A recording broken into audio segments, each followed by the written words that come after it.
is a whole bunch of stories. We're just probably going to read one story. This is called Don't Let the Peas Touch and Other Stories.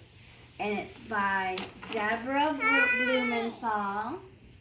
Pictures by Timothy Basil Earring. Do you have to pee, Cameron? No. He wants to sit by a habit that we...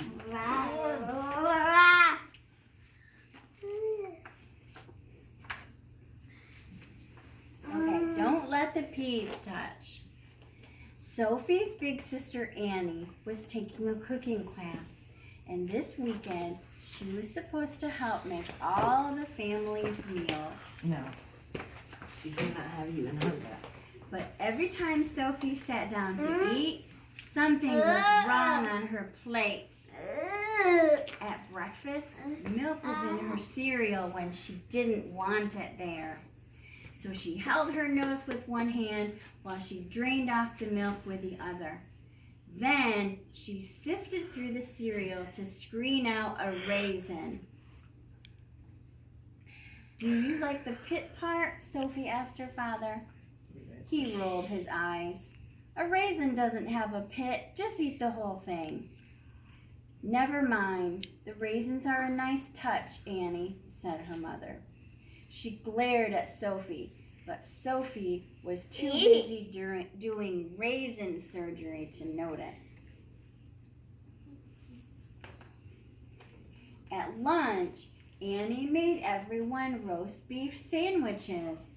Sophie opened hers and held up squares of meat in front of the window. What are you doing now? Her mother asked. Looking for fat, Sophie said. There's no fat, her mother said. Annie cut off all the fat.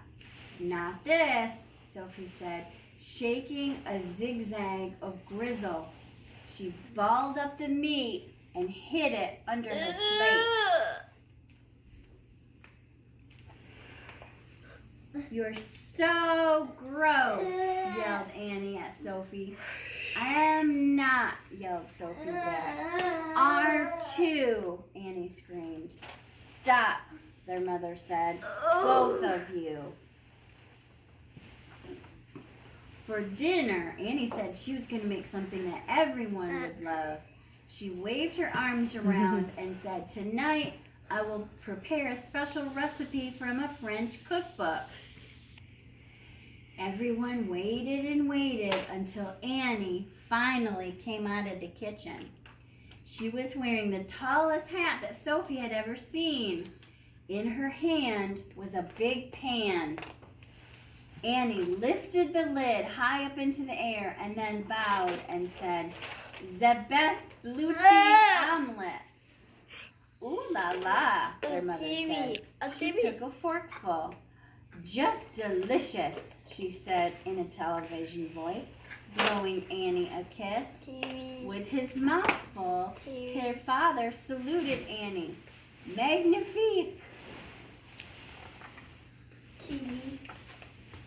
But Sophie just waved Annie away. Ew, don't give me any of that, she said, draping a napkin over her head. It's so stinky. Annie pushed her face next to Sophie's. There's no cheese in your omelet. None whatsoever. Annie put the plain omelet in front of Sophie with a flourish. For a moment, everything was calm. Then Annie served the side dish. Oh no, Sophie yelled. The peas are touching the eggs. Don't let them touch. So what if they touch? Annie yelled, breathing on Sophie. They mix in your stomach anyway. She shoved the peas away, but they rolled back. Annie grabbed French bread, wedging it between the eggs and the peas. I hate that bread, all the crust, Sophie yelled, bumping her glass and sending a wave of water over the table. Mama. Ew, Sophie said, as a pea juice puddle drowned the bread, turning it green and soggy, floating all the food together. Her father shook his head. Just terrible, he muttered. No one spoke for a long time. Then suddenly, Anna pounded the table with her fist. Aha! She shouted. Mama.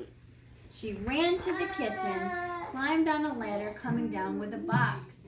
Inside was a strange dish.